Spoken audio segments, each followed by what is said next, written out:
Welcome to Sacred Rebellion. I'm Kim Andryc. And I'm Lora Solomon. In this podcast, we defy convention and shatter the stereotypes of what it means to be healthy and holy. It's time to rebel. Let's do this.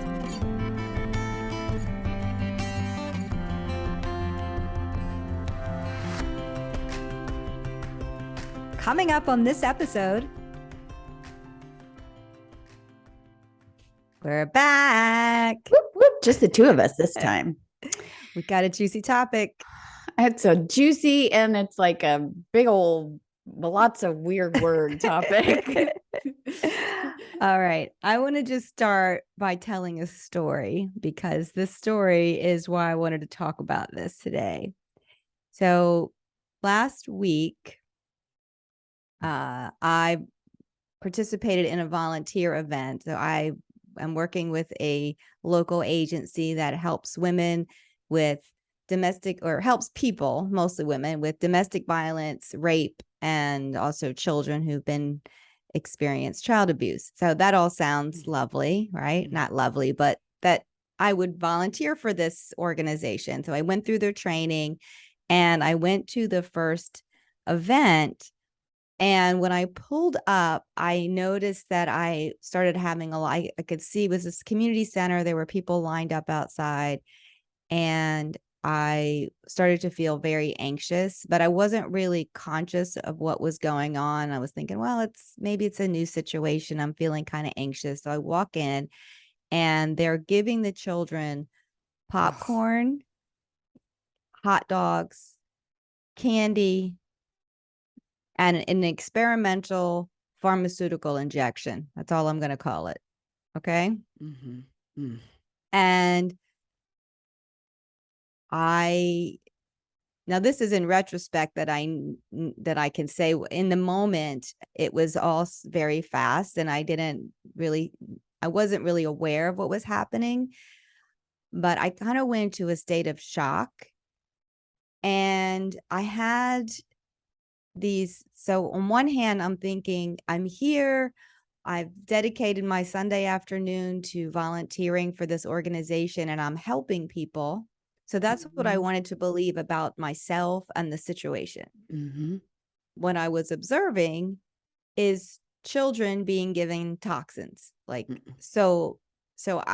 created, and now I'm going to have this word for it, cognitive dissonance, right? So I have these two contradicting beliefs and it created anxiety. And that's what happens when... What are the contradictory beliefs? I'm not following the contradictory beliefs. So the beliefs are, for me, Mm-hmm. I'm a good person here helping people. Mm-hmm.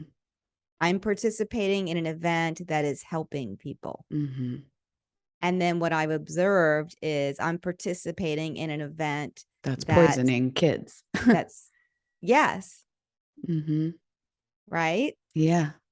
Okay. So anyway, it took me, so I got through it and I was on my way home and I realized I was almost a bit in like a zombie state. Like while I was on the way to the event, I was listening to the radio and I was feeling pretty good. And on the way home, it was like, I was just like staring, like I just this very weird state of being. Mm-hmm. And it took me a few days to figure out what I had done. And I had disassociated. And for me, that is commonly what I do. And when you say disassociated, say a little bit more about what you mean. I abandoned what I believe to be true. Mm-hmm. So maybe a self of betrayal for what I guess I wanted to be seen as a good person. Like a helper. Yeah. Like a helper. Mm-hmm. And so I wanted to be seen as, I wanted that, what do they call it? That virtue signaling. Oh, I'm a good person. I'm here. I'm volunteering. So I wanted to signal to the people that I was volunteering with and the people, look at me. I'm. Yeah. Aren't I? So, yeah. So I wanted to, so I had that belief that I'm only safe. So maybe these are the beliefs. I'm only safe if I'm virtue signaling. Mm-hmm. And then on this other side, I had this belief I'm complicit in a situation where children are being given poison and being told that it's good for them. Or not me. I mean, I know for me, it's maybe not even, well, maybe the injection, but the food, it's just associated with fun and good times. It's like, I mean, everything that you just said that they were given is so harmful to the body. And there's not a societal recognition of that. And when you're a kid, it's like hot dogs and candy and popcorn, like that just signals a good time. So it sets us all up for, but anyway, I'm getting off topic. Yeah, maybe. Yeah, Yeah. I mean, I see that. But so the reason that I think that I wanted to talk about it, first of all, is it's something that I'm still obviously struggling with. Mm-hmm. It happened. I mean, this is not something that happened a long time ago. This was last week. Mm-hmm. And also something that I observe in a lot of people is they grew up in environments where they had to as a child, it's not negotiable. You have to believe what your parents tell you is true. You're kind of brainwashed, for lack of a better word, before you have the ability to think for yourself. Mm-hmm. And by the time you have the ability to think for yourself, you're already indoctrinated or programmed. Mm-hmm. That's what I observe. And a lot of what people are dealing with now, especially if you think about just anxiety, how many people would you say experience some level of anxiety? On a consistent basis, a lot. Yeah. How much of that is coming from cognitive dissonance? Define cognitive dissonance. Okay, we looked this up, right? Yeah. So cognitive dissonance is, I lost it on my thing. I've got it. Have it in front of you? Yeah. Oh, it's a state of having inconsistent thoughts, beliefs, or attitudes, or the perception of contradictory information. And the other reason I think this is important is because it seems like, I don't know. I mean, I can't really remember other lifetimes, but we're in an era of a lot of contradictory information, right? Depending on what news channel you watch, you could almost think you're living in it's like not even just different opinions on the same thing. It's just it's not a even report of something completely different happening. Yeah. Right. I mean, yeah. The pandemic was one, right? Depending on what channel you were watching or what you were watching with that, it was like, we're not even, yeah. So I think we're collectively dealing with these extreme contradictions in beliefs or narratives. And it does create anxiety because when you're trying to hold both of them and unconsciously, and that's the thing. It's holding them both unconsciously, because I also think that holding opposing beliefs at the same time can point to emotional maturity. It's like getting away from that black and white thinking. So I think that the level of consciousness you bring to your belief in those two things is huge. I found a definition that I also like. It says cognitive dissonance is a term for the state of discomfort felt. So the state of discomfort felt when two or more modes of thought contradict each other. The clashing cognitions may include ideas, beliefs, or the knowledge that one has behaved in a certain way. So it's like, if I'm behaving unconsciously in a way that contradicts how I believe, then I think that's when, and I'm unconscious about it. It's like I believe this, but I'm consciously making the decision to behave that way for some legitimate reason that I have decided. So if I'm not conscious of it, there's this But anxiety that is created. but how much social pressure do we have to behave in ways that require us to betray ourselves? Yeah. I mean, a lot. I And mean, I yeah. I don't want mean, to go back to the pandemic, but well, yeah. And well, you said you had a recent experience with this. well, I had a recent experience where I don't know that it is cognitive dissonance. So I don't, okay, but we're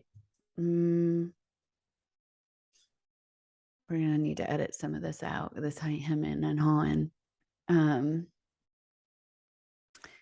Well, I had a recent experience with my partner where I came to see a truth about myself that I don't know that that's cognitive dissonance, though. I did have a really horrific experience on Thursday, though. Oh, Wednesday on the train, but I don't think it had anything to do with cognitive dissonance. And whoever's editing this, you should probably just edit out this whole part. Let me think. Well, let me ask you this. Might be a different way to explore. Yeah. Is there something that you know to be true that you wish you didn't know?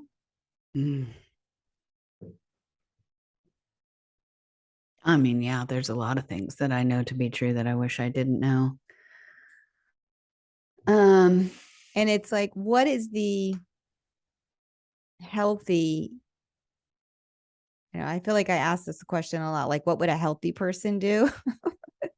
It's like, what would a healthy person do? But what is the healthy? Like, I try to even play the tape again and say, okay, if I were supporting someone else who said, I volunteered to participate in this situation, and when I arrived, I saw that what was happening was not in alignment with my values, I would probably say it would have been okay to leave. Yeah, it would have been okay to leave. And at the same time, I'm thinking, I mean, that's happening to me a lot, right? It's okay to leave. And that's maybe a really good way of taking care of myself.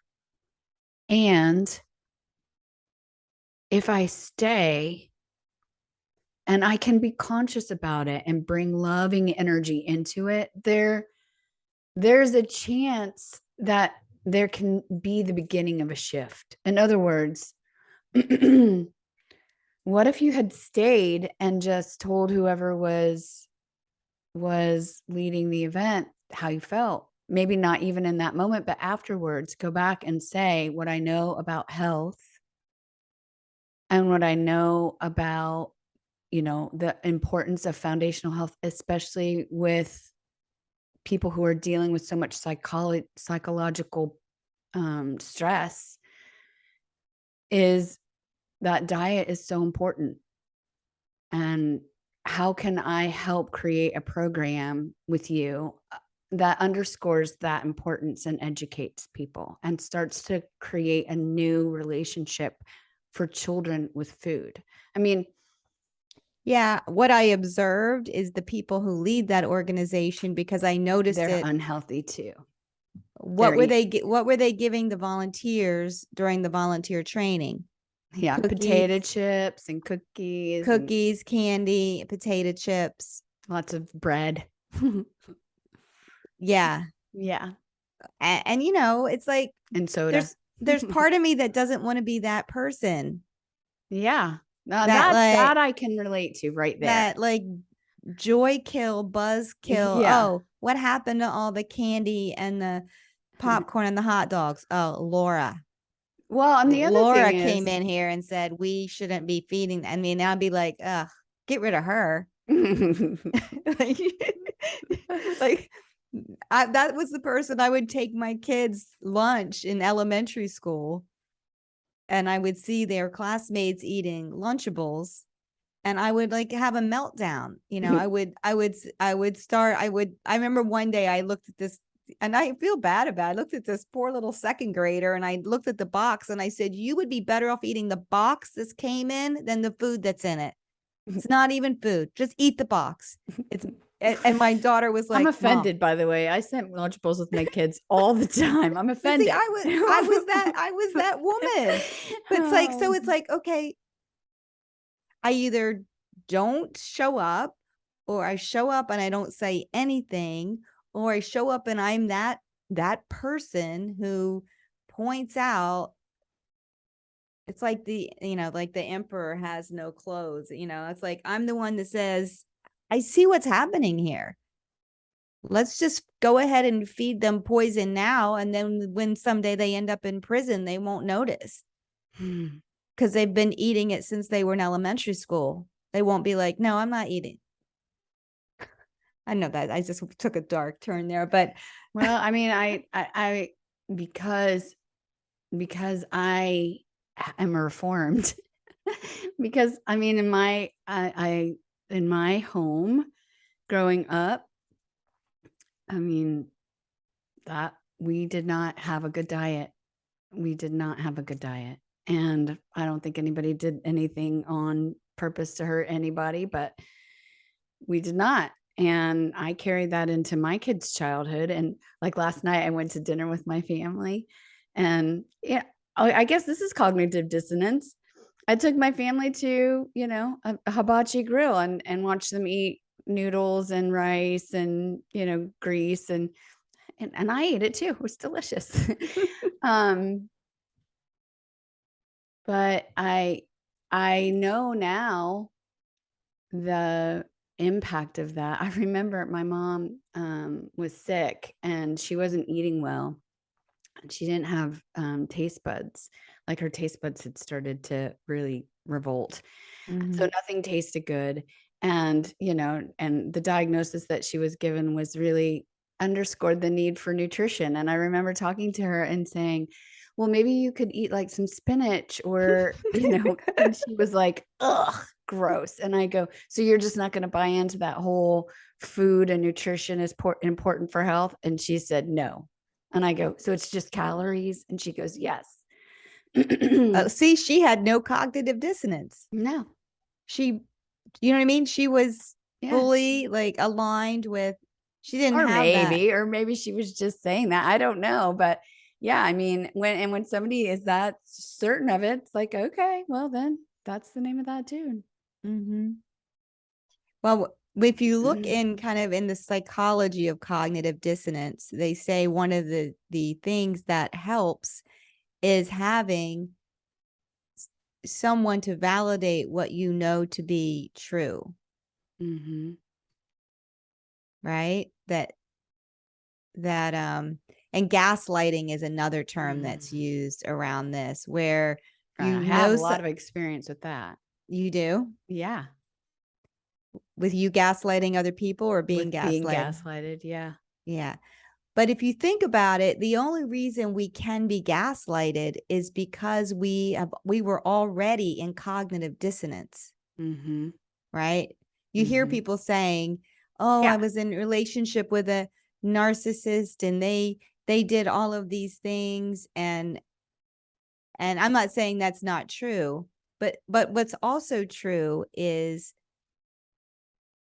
I believe there's always a part of you, whether you listen to it or not, that knows the truth. So if we are fooled, it's because we want to be fooled. Right? So there's this wanting to believe something, and then someone comes along and affirms what you want to believe. And then when it's not true, there's this, oh, I've been gaslighted. Right? Yeah. And it's like, okay, at what point did you not trust yourself in that process? Now that I have a lot of experience with. Okay. The sense that, all right. Somebody I loved was doing drugs that I loved very much. And And this one particular time, she came to me and asked for something. And I was with my partner at the time. She asked for something from me, and I could tell that she was impaired. I mean, it was so clear. And it was one of the first times that I noticed this about her. So it was kind of new information. Anyway, I could tell she was impaired, and I was like, what's wrong with you? And she denied it. And my partner who was with, and I kept insisting, I can tell something's wrong with you. You're all messed up. Like, what is going on? And I was afraid. It was death. I felt desperate. I felt really desperate and scared and so concerned and lost. I didn't know what to do. I mean, even anyway, she kept denying it. And then my partner said, Kim, stop it. She's fine. What are you doing? And in that moment, I got in line. Basically, I got in line, and I answered the question that she asked me as if I wasn't seeing somebody who was completely messed up. And now, time went on, and there was no denying it as time went on that she had a serious drug problem. But at the time, I didn't want to believe that somebody I cared about deeply and on some level felt responsible for. And there she is, all messed up. I can see it. And everybody around me is telling me what you see is not true. Right. And you wanted to believe. I wanted to believe that because I didn't know what to do if it were true. If they did have admitted it in that moment, I wouldn't have known what to do. Yeah. I mean, I probably would have figured it out, but there was some part of me that was really happy to not know that. And I guess it's also another form of denial. Yeah. Right. It's like, oh, I don't like that. I know that's true, but I don't like it. So I'm going to be in denial about what I see right in front of me. I think that happens a lot with infidelity too. There's some part of you that knows something's not right, but you don't want to know it, so you just ignore it. I've thought about that a lot, actually. People who, I mean, I haven't had that experience myself, but that you're aware of. That I'm aware just kidding. that I'm conscious of. Yeah, it's just part of being human. That we want.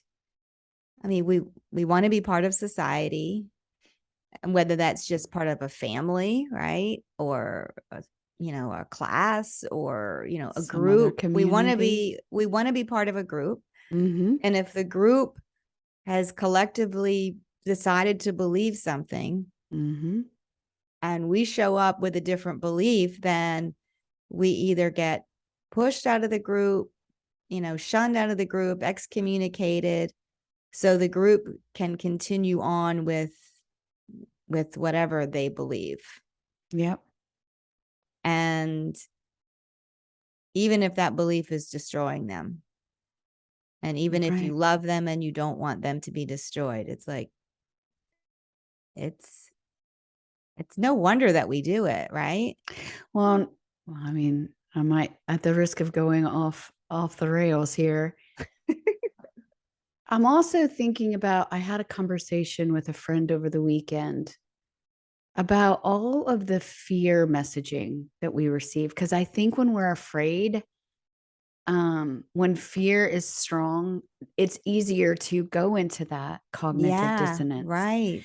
And all of this fear messaging that we're receiving right now, there's a pandemic and you're going to die, or monkeypox, or food shortages, or war, or, there was another one, and it's just like, it's coming at us so fast and hard. And when we're afraid, it's so easy to manipulate the mind and basically convince people to deny that they see something, or to do things that they know don't make logical, that on some level they know don't make logical sense, but they're being told that it's the right thing to do. Yeah. Yeah. It's very interesting to observe in myself and Mhm. in others, and the way I see it with people that have had trauma. Mm.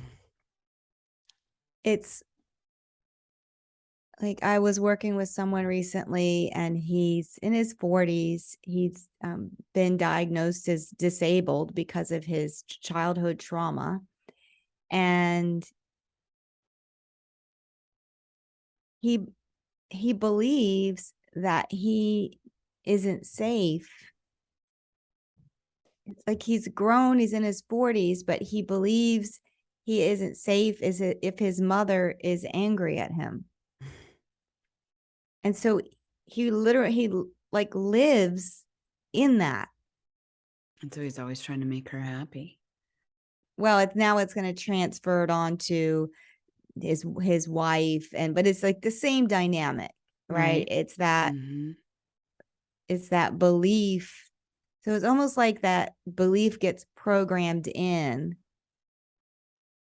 and then the fear that comes up when you challenge it, if you could say to someone, if your wife or mother are mad at you, you're safe. Like, you're a grown man and you're safe. And they'll look at you like, what? Like, it's just this, and that's also this cognitive dissonance. Like, what do you believe to be true? Yeah.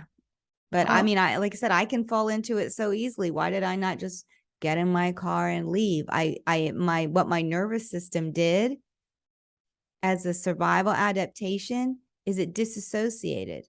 yeah. So it said, I'm going to align with this group of people so I can be seen in a certain way.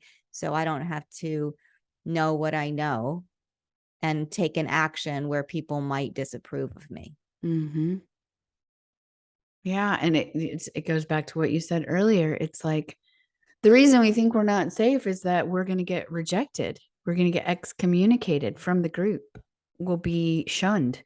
Mm-hmm. And that's, I mean, historically that was really dangerous. To be shunned from your community was, it was a sentence of death at some Yeah. point in history.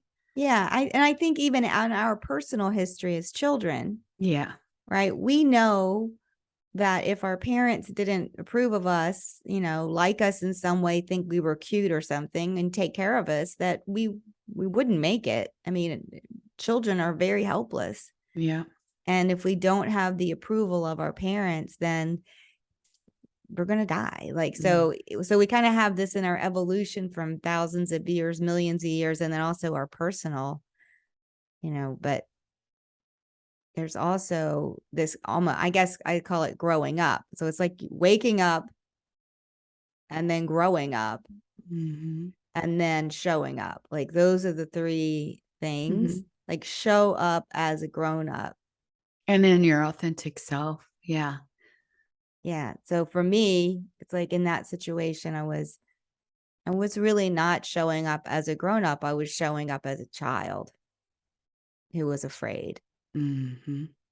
that if I say anything or do anything, that people are going to think whatever, I'm annoying or not caring enough or not a good volunteer, whatever. I thought they would thought I was, Mhm. a bad person. Yeah. That I was not, I was not a virtuous person because I said I was going to volunteer and then I didn't follow through. Yeah. Yeah. Yeah. I think that that's pretty common. Yeah. And Mhm. unhealthy. Yeah, I mean, totally. I think it's really important for me to realize that, those 3 hours or the time that I was there and I was disassociated from my body was not healthy for me. Yeah. And I suffer a consequence of that. choice. Yeah. Yeah. Yeah. It's like this self-protection becomes self-destructive. Yeah. So much fun being human, isn't it? I'm saying. All right. Well, Let's wrap. are we going to do the lightning round? We can, yeah. We can just, Laura, what rules have you chosen to rebel against on your journey to health? I'm going to try. I would say, I'm going to say what my intention is, because I feel like I'm still just learning about this, is the next time I can see myself going into disassociation, I'm going to pause and ask myself, what do I know to be true here? And am I willing to make choices that are in alignment with what I know to be true? And know what I was thinking about when you answered that question is this is where body work is so important, because believe it or not, people, the mind is the last to know. And if I am disconnected from my body, which in some ways I have to be if I'm putting poison in my body, right? But if I'm disconnected from my body, then I don't even notice it's happening. I don't notice. And yeah, because I was just thinking, I know that feeling now. I know that feeling. And I go to my head immediately. But if I just stay in my body, it tells me what's going on. My Yeah. mind can't figure it out. And the other way to think of that is the mind is easily manipulated. It's easily manipulated, where the body stays in a place of truth. Yeah. It will let you know.